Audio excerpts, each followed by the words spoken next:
সকলকে শুভ নববর্ষ। সবার এই বছরটা অনেক অনেক ভালো কাটুক। তো নববর্ষের দিনে সকাল সকাল স্নান আমার কমপ্লিট এবং পুজো দেওয়াও কমপ্লিট হয়ে গেছে। তো পুজোর ক্লিপগুলো আর নেইনি, যেহেতু তোমাদের আগেও দেখিয়েছি সেজন্য আর নেইনি।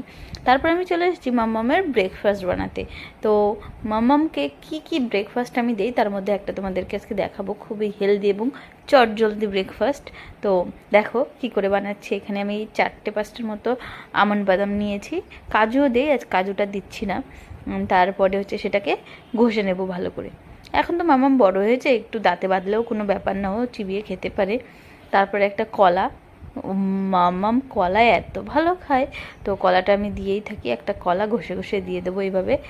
আসলে ভিডিওটা আমার কালকে দেওয়া উচিত ছিল, কিন্তু কালকে টাইমের অভাবে আমি দিতে পারিনি।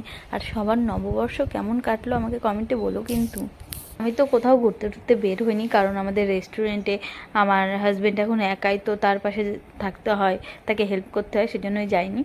এবার দেখো এই যে কলাটা আর বাদামটার মধ্যে দিয়ে দেবো 1 কাপ মতো দুধ। তোমরা যে যেমন পারো, যার বাচ্চা যতটুকু খায় ততটুকু দেবে। আমি 1 কাপের মতো দুধ দিয়ে দিচ্ছি। এবার ভালো করে সেটা মিশিয়ে নেব। দুধটা আগে থেকে ফুটিয়ে রেখেছিলাম, কিন্তু ফুটিয়ে একটু ঠান্ডা করে নিয়েছি। এবার আমি এর সাথে মেশাবো ছোলার ছাতু। ছোলার ছাতুটা কী করে, বাচ্চাদের ওয়েট গেনে অনেক সাহায্য করে, অনেক। আমি খাওয়াচ্ছি তো কিছুদিন ধরে, আমি নিজেই দেখতে পাই। ছাতুটা ভালো করে মিশিয়ে নেব।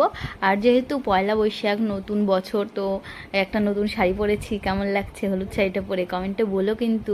দেখো মামামের খাবার রেডি হয়ে গেছে, এবার মামামকে খাওয়াবো। আর জানি তো মামাকে খাওয়ানো কতটা টাফ। বছরের প্রথম দিন আমরা ঠাকুরকে চিড়ে, গুড়, দই, মুড়ি, তারপরে ছাতু এসব দিয়ে ভোগ লাগাই। তো এটা প্রসাদ ছিল। আর মামা আমরা দেখো পাশের বাড়ি গেছে, ওদের বাড়িতে ভিত পুজো, তাই ওখানে প্রসাদ আনতে গেছে মাম্মাম তার